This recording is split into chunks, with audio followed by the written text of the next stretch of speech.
And we are on to a new topic today. We are starting the unit of area and perimeter. We'll be looking at two-dimensional shapes as well as three-dimensional shapes. So today we're going to review the concept of area. Area is the number of squares needed to cover a region or a figure, and it's always measured in square units. And there's our definition here in the box. Over to the right, we have provided you with the formulas for the basic 6 two-dimensional shapes, and we're going to be using these formulas in the questions that follow today. Now, area really is a practical application of math because we use area more than you realize. So I have listed a couple examples here of when we use area. So if anybody is in the construction field, they're always doing calculations for square footage. So they need to find out the amount of building materials required for things such as drywall, shingles, and flooring materials. Anybody that's in your manufacturing of products would be thinking about the amount of material required for such things as packages. Think about all the tin cans that you purchase that are in your pantry, things like juice boxes, cereal boxes. How are these objects made? And I've also mentioned here, again, packaging. So this can be things such as shrink wrap, where it's a perfect fit, or maybe there's a box where there's a little bit of space between the product and the box. And we're going to be looking at these applications in some real life examples. But before we do that, we need to just review the basics. So we have a number of examples to work through today. So our first shape is our basic rectangle. Okay, we are provided with the dimensions. We have the length as well as the width. And the first thing we want you to do is to write out the formula. Let's get in the habit of writing down the formula that applies. So here, we're going to use area is equal to length times width. And we are then going to replace those variables with the appropriate numbers. And our width is 7. And now we are going to multiply these two numbers. And when we multiply 14 by 7, the answer is, of course, you need to get out your calculator so that you can verify. That should give us, that's 98. So we get 98 and we include the units, 98 centimeters squared. Example number 2. The area of a triangle, we write out the formula. Area is equal to 1/2 times the base times the height.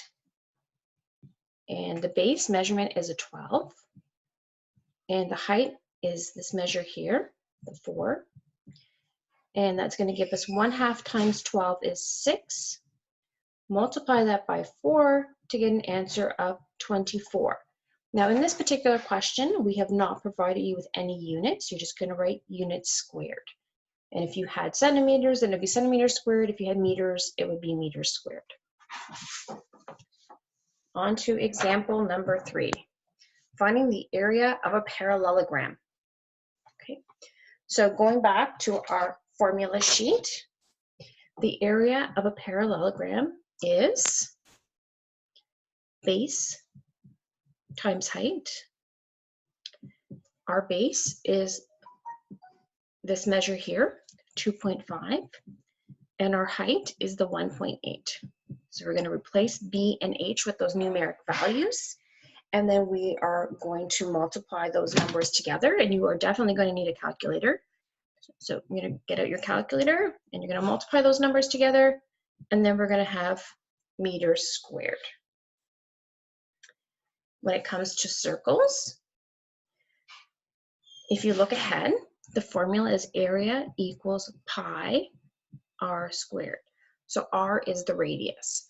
Now in the box here, we have included a definition for you relating diameter and radius. So right now on the diagram, the information that has been provided is that the diameter of the circle is 4. The diameter is the distance all the way across the circle, whereas the radius is the distance from the center to the outside, which is half the diameter So that means in this case, our radius is actually going to be 2. And it's the radius that you need to input into your formula. So I'm going to replace r with the 2. Now this time we have introduced exponents, so we have to follow order of operations, and we multiply, or take the exponent first. 2 squared is 4. So now it's going to be pi times 4. Now I like to rearrange that, and I write that as 4 times pi. Now this by itself is an exact answer, okay? Pi written in simple form is an exact answer. So I'm going to write a note. This is exact. But that's hard to comprehend in your mind what that looks like. So this, in your next step, is where you're going to actually go to your calculator, and you can use the button on your calculator that says pi, or you can use an approximation for pi, 3.14, and multiply that by 4. And once you do that, our calculation should give us approximately 12.6 meters squared. Okay, so at this point we've covered the 4 basic shapes, and now we're ready to move on to composite shapes. Now composite shapes are when you have figures that are made up of multiple shapes. In some instances we are going to do some addition of the different shapes, and in some other examples we are going to do some subtraction. So our first example, our first look at composite shapes is to look at example number 5. When you look at this, you can probably see that there's lots of different shapes here. And so what you want to be able to do is to get out a ruler and divide this massive shape into smaller shapes. And what we're going to do is I'm going to use my ruler, and I'm going to divide this into 3 rectangles, and I'm going to label them A, B, and C. And so I can tell that if I find the area of A and I add it to the area of B to the area of C, then I'm going to have the total area. Okay, so the area of the figure equals the area of A plus the area of B plus the area of section C. Now, the nice thing is these are all rectangles, so it's just a matter of length times width. But when I look at example A, I've got a problem. I only have 1 dimension. I need to find out what goes here. What is the piece? What's the missing measurement for this particular piece? And this is where I have to look to other pieces of information on our diagram. This piece here, plus this piece here, and this third section here, all have to add up to give us 12, because together they match up with this side. So if the sum of these 3 sides is 12, this side then has to be 12, take away the 5, and take away the 4. And when you simplify that, you're going to get 12 take away 9, which is equal to 3. So now the area of section A would now become the product of 4 and 3. And now I move on to section B. Okay, so we are provided one side here is 5, but I don't know the entire length. But what I do know is that this side here, the 6, if you add it to this section 8, it will give us the entire length of B. So let's write this in. This section here will equal 6 plus 8, which is equal to 14. And so now area B will be the product of 5 and 14. And we're very fortunate that when we get to figure C, the dimensions 4 and 8 are provided. So we don't have to do any additional calculations. And now we're going to proceed with multiplying, because we are following order of operations where we multiply first. And 15 times 4 is 70. 8 times 4 is 32. And now we're going to add up all these numbers. 4.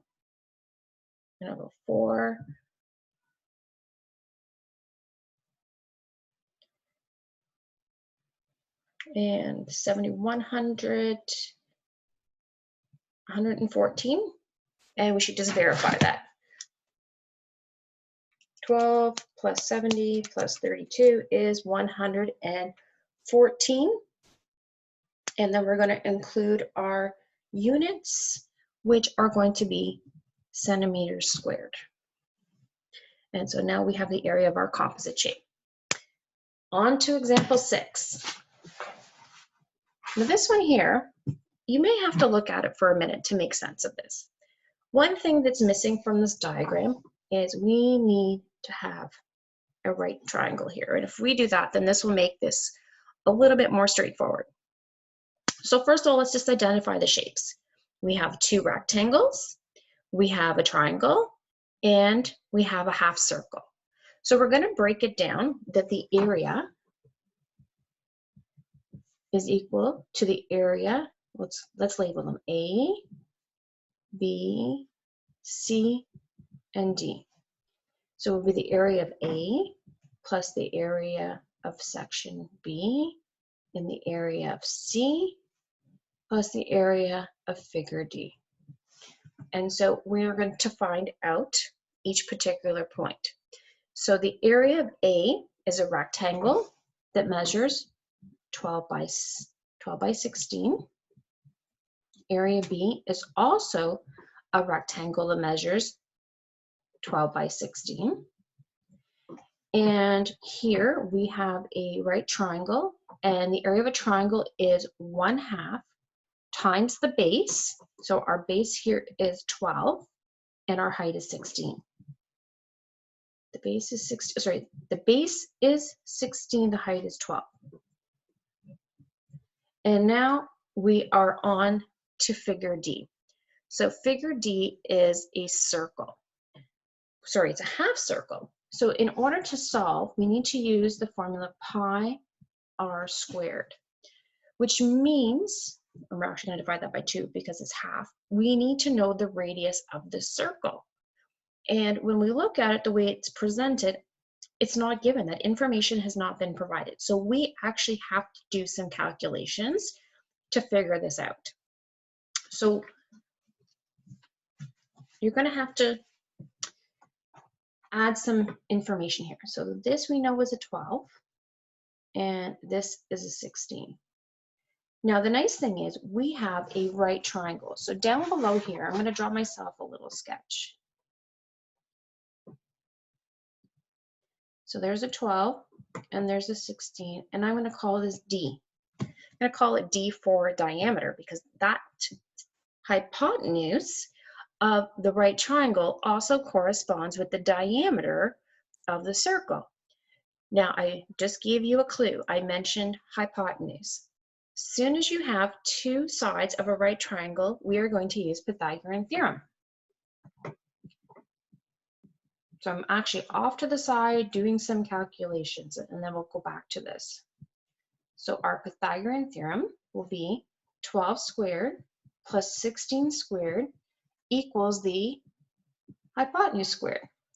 So that becomes 144 plus 16 squared is 256. When you add those 2 numbers together, you get 400. So then you take the square root and you find that the diameter is equal to 20. So the diameter is 20. This means the radius of our circle will be 10 units. Okay, so now I'm ready to go back up to the beginning and work on the formula for finding the area of figure D. It's 1/2 times pi r squared. Okay, we're dividing by 2 or multiplying by 1/2 because it is a semicircle. Now we're going to clean up this big expression by following order of operations. So we are going to do the multiplication first. So 12 times 16 is equal to 192. So we're going to have 192 plus 192. And now we're going to take 16 times 12 and divide that by 2 to get 96. And I'm going to have 1/2 pi, and I'm going to take care of the exponents first. That's going to give me 100. So what we can do now is I'm going to start collecting like terms. I'm going to add the 192 to the 192 to the 96. That gives me 480. And 1/2 times 100 is 50 pi. Now, right now, this is an exact answer. However, it's hard to make sense of that. Just try to create some space here. So now I'm going to go to my calculator and I'm going to do 50 times pi, which gives me, so we're going to get a 480 plus 157. And we are going to add those numbers together to get approximately 637 units squared for this particular case.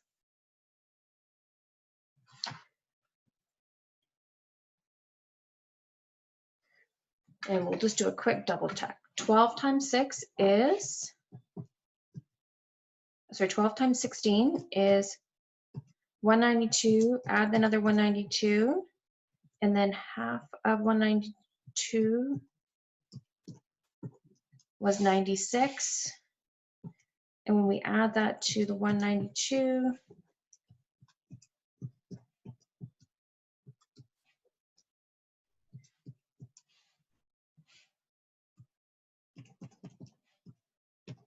we do get the 637. So I'm confident that I have the right answer. So in these two examples, we are breaking the composite shape down into smaller shapes, and then we figure out the area of each individual shape. And then to get the grand total, we have to then add up the area of each individual figure. There are other circumstances where you have to do things a little bit differently. And this leads us to our final two examples. Okay, so in these cases, instead of adding, we are going to be using subtraction. So we want to find the area of the shaded section, which is this part here. It's almost like here's your picture and then there's a border. So in this case, the area of the shaded section equals the area of the large rectangle minus the area of the smaller rectangle that is located inside. So it's like taking a cutout of the inside. So the large area measures 10 by 10, and the smaller rectangle measures 5 by 6. So we follow order of operations. We multiply to get 100 minus 30. So our final answer is 70 units squared. We have not been provided with exact units, so we're just going to say units. And for our last example, we have included another semicircle. So we're on to our final example. So when you look at this, hopefully you can envision that there is an imaginary line here. And what happens here is the shaded area, there's a rectangle here, and then we cut out this half circle. So in this case, the area of the shaded section will equal the area of a rectangle, subtract the area of a semicircle. Okay, so that's what we need to do. But before we can get to any calculations, we have to make sure we have all the dimensions. Okay, so here the radius of our circle is given to us. It is 4 centimeters, so the distance from the center to the outside. So that means the diameter is going to be 4 times 2, or 8 centimeters. So this piece here all the way across is now 8 centimeters. So that means this opposite side is also 8 centimeters. So now we're ready to move on because we now have the dimensions of our rectangle. It's going to be 8 times 11 minus the area of a semicircle. So the area of a circle is pi r squared, and we're going to divide it by 2 because we only want half the circle. So pi, and our r value is 4. So to clean this up, we have to follow order of operations. So I'm going to take care of the exponents first. So we'll have 8 times 11 minus 16 pi over 2, because 4 squared is 16, and I like to keep it in front. Okay, now we're going to take care of multiplying and dividing. That's going to give us 8 times 11, which is 88. 16 divided by 2 is 8, so we'll have minus 8 pi. This is an exact answer because pi is in its entirety. But to make sense of this, we now need to go to our calculator and we have to approximate or use the pi button. 8 times pi, which gives us 25.1. I'm going to change the symbol to an approximation, and we're going to subtract that number from 88 to get 62.9 centimeters squared.